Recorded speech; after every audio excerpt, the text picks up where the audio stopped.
Today, my first topic for presentation for discussion is diagrammatic presentation of a data that is from the book Statistics for Economics of grade 11. So first of all, what is diagrammatic presentation of a data? So it is a technique of presenting numerical data through diagrams. So जब आप numerical data को diagrams की help से present करते हो, ठीक है, तो that is called diagrammatic presentation. So diagrammatic presentation से क्या होता है कि डायग्राम की हेल्प से आपका जो डेटा है एक तो वो सिंपल एंड अट्रैक्टिव बन जाता है. बिकॉज अट्रैक्टिव इसलिए कि आप इसमें different colours combination shades use करते हो so that your diagrams become more attractive and it can easily visualise. ठीक है, सो डेटा में be presented in simple and attractive manner in the form of diagram. So first of all, what is diagram? So diagrams in statistics, there's a specific types of diagrams that are used. So diagram में आप stars की information को present करने के लिए different types of diagram use करी जाती हैं. डायग्राम इज हैज जैसे बार डायग्राम्स हो गई, ठीक है, पाई डायग्राम्स हो गई. So today we discuss about that different types of diagram that are used for diagrammatic presentation. So first of all, what is the utility of that diagrammatic presentation? कि क्या इनकी फायदा क्या है इस diagrammatic presentation का? So first of all, it is impressive. Secondly, इसका most important benefit ये है कि जो एक common man है that cannot understand the statistical information, उसे भी information के with the help of diagram से उसको data का presentation पता चल जाता है कि वो data क्या show करना चाह रहा है. So in you know that कि board meeting and conference उसमें क्या होता है कि diagrams की help से data को present करा जाता है. In board meetings you can see कि जैसे कि sales का data, suppose किसी company में sales का data show करना है तो company क्या करती है, वो sales के data को show करने के लिए एक diagram draw करेगी और उसमें एक increasing trend show कर देगी. So as compared to कि टेबल की फॉर्म में डेटा को प्रेजेंट करने के बजाय वो एक डायग्राम की हेल्प से आपका डेटा शो कर देगी. ये क्या शो कर रहा है कि दैट मींस कि जो सेल है वो क्या कर रही है, इंक्रीज हो रही है. ठीक है, सेल का इंक्रीज हो रहा, दैट मींस कि सेल राइज कर रही है. ओके, सो अब जब आपके पास जैसे डायग्राम्स की हेल्प से आप एफिशिएंटली डेटा को प्रेजेंट कर सकते हो. जैसे कि सपोज आपके पास टेबल है और टेबल के साथ ही एक डायग्राम दिया हुआ है. So you can make easily compare that कि वो क्या है, that आपके पास सेल है, suppose मंडे की है, ट्यूसडे की है एंड वेडनेसडे की है. 100 units, 200 units and 300 units. Okay, so as ये आपके पास सेल का डेटा गिवन है. अब इसी के साथ साथ आपको एक डायग्राम गिवन है जिसमें आप, ये है आपकी मंडे की, ये है आपकी ट्यूसडे की और ये है आपकी वेडनेसडे की. ठीक है, तो इसमें क्या होगा कि आप जल्दी से इस डायग्राम को जैसे ही व्यू करोगे तो आपको पता चल जाएगा कि ये हाईएस्ट बार है, हाईएस्ट बार है, दैट मींस कि ये जो है वेडनेसडे की sale that is maximum, this is 300 units. Okay, so this is the way that how can we present the diagrammatic presentation. Today we discuss the different types of diagrams are there. So first of all, geometric form, second is frequency diagram, third is arithmetic line graph. In geometric form there is a two type of diagrams, bar diagrams and pie diagram. In frequency diagram we have three types of diagram, histogram, polygon and ogive, and third one is arithmetic line graph. Today we will discuss about the geometric form only, that is bar diagram. So first of all, what is bar diagram? So bar diagrams are those diagrams in which data are presented in the forms of bar or rectangle, जिसमें आपका data बार और rectangle की form में present करा जाता है. जैसे कि मैंने ये वाला नीचे डायग्राम जो ड्रॉ करा है, that is a bar diagram. So we discuss it further in the next slide, that is first. First of all, bar diagram में आप रेक्टेंगुलर की फॉर्म में डेटा को प्रेजेंट करते हो. It has a feature. First one is the length or height of bar are different according to the different value of variable. तो जो बार की लेंथ होती है that is more considered because ये जो लेंथ है ये डेटा के मैग्नीट्यूड को शो करती है. ओके, सेकेंड थिंग जो बार डायग्राम में इंपॉर्टेंट है वो है इसका डिस्टेंस बिटवीन अदर डायग्राम. ठीक है, जो इसका डिस्टेंस रहेगा सेंटर वाला पोर्शन, ये शुड बी इक्वल. अब आप देखिएगा ये वाला डिस्टेंस और ये वाला डिफरेंस है। ओके, तो डायग्राम का जो डिस्टेंस है that is more important. Okay, next है बार में भी आइदर वर्टिकल और it may be horizontal. Bars are equidistant from each other, that is distance from each other should be equal. Next, all bars are based on some common baseline like x-axis. So आप देखिए कि सारी की सारी जो bars आपने draw करी है that is on x-axis, so have a common baseline. Next is types of bar diagram. So there is the first one that is simple bar diagram. In simple bar diagram are those diagrams which are based on single set of numerical data. Single set of numerical data का क्या मतलब है कि ये जो सिर्फ है एक ही वन वेरिएबल को ही शो करती है। जब आपको किसी डायग्राम में एक ही वेरिएबल को प्रेजेंट करना है then you use the simple bar diagram. In simple bar diagram, you have a first illustration that the following table give the birth rate on India according to the census survey of different year. इसमें क्या है कि सिर्फ birth rate of India का show करना है, तो आप देखिएगा ईयर्स गिवन है और साथ में बर्थ रेट गिवन है, that is only one set of numerical data is given to you. Okay, so next, so this is a diagrammatic presentation of birth rate in India in the vertical form and down there is a horizontal form. So दो तरह की presentation है simple bar diagram में, एक है vertical दूसरी है horizontal. जो वर्टिकल डायग्राम है इसमें क्या है कि आपको सारी की सारी डायग्राम जो है वो एक्स एक्सिस पे बनानी होगी। ओके, और जो हॉरिजॉन्टल है उसमें आपको वाई एक्सिस पे प्लॉट करना होगा। So two types of diagrams are there. So आप देखिए कि बार डायग्राम में उसने बर्थ रेट को वाई एक्सिस पे रखा है और ईयर को एक्स एक्सिस पे रखा है एंड उसके अकॉर्डिंग उसने प्लॉट करा है। सो you can see in the diagram that कि जो डिस्टेंस है बार्स के अंदर वो देखिए इक्वल है एंड वेरी क्या कर रहा है, सिर्फ और सिर्फ लेंथ वेरी कर रही है, 45, 35, 30, 28, 24, 20. So you can see the maximum जो height है बार की maximum जो है वो 51 to 60 के अंदर है। So that is your answer. Next one is जो है horizontal bar diagram, उसमें क्या है students given है A, B, C, D, E, F and their marks are given.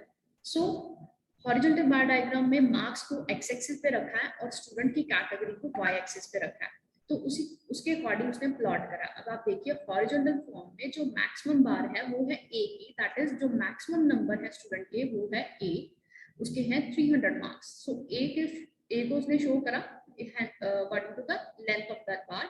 So you can see the distance between each other is equal. Next second diagram is multiple bar diagram. So जब आपको multiple bar diagram बनाने, जब आपको more than 2 variables show करने, ठीक है, more than 2 variable. Okay, अब आप देखिए इसमें अगर आपको एक वेरिएबल से ज्यादा वेरिएबल को डेटा को शो करना है तो आप मल्टीपल बार डायग्राम यूज करोगे। You can see in the illustration that following table show the birth rate and death rate in India according to the census report between 31 to 40 and 18 to 90. अब इसमें क्या है कि एक birth rate भी given है और डेथ रेट भी गिवन है। अब एक ही डायग्राम के अंदर आपको दो वेरिएबल्स को प्रेजेंट करना है, तो आप कैसे करोगे? सो ओ एक्स एक्सिस पे आप ईयर्स लोगे और ओ वाई एक्सिस पे आप birth rate and death rate लोगे, ठीक है। सो यू कैन सी यहाँ पे आपने डायग्राम ड्रॉ करा, आपने एक ही डायग्राम के अंदर दोनों को प्रेजेंट कर दिया।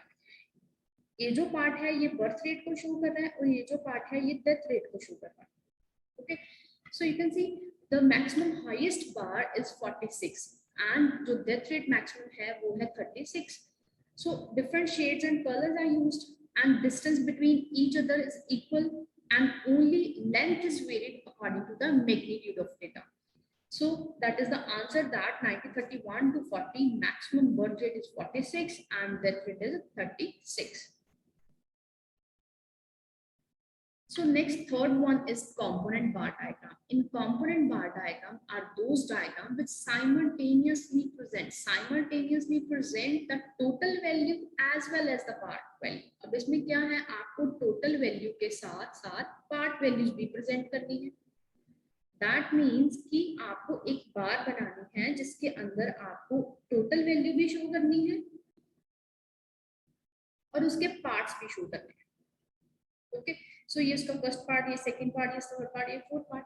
सो जब आपको कंपोनेंट शो करने हैं किसी चीज के तो आप कंपोनेंट बार डायग्राम बनाओगे. सो you can see in the illustration that following table show the production of electricity from the different sources in India during 2015, 16 and 18, 19. तो आप देखिए year given है, hydroelectricity, thermal electricity and its total production is given.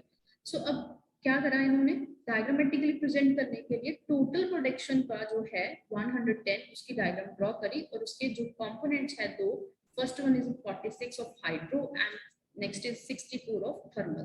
उसको एक ही बार diagram में उसमें दो parts को प्रेजेंट कर दिया.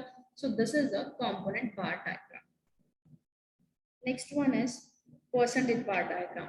So in percentage bar diagrams are those diagrams which show simultaneously different part of the value of set of data in term of percentage. अब इसमें difference क्या है कि ये जो data को percentage की form में convert करेगा.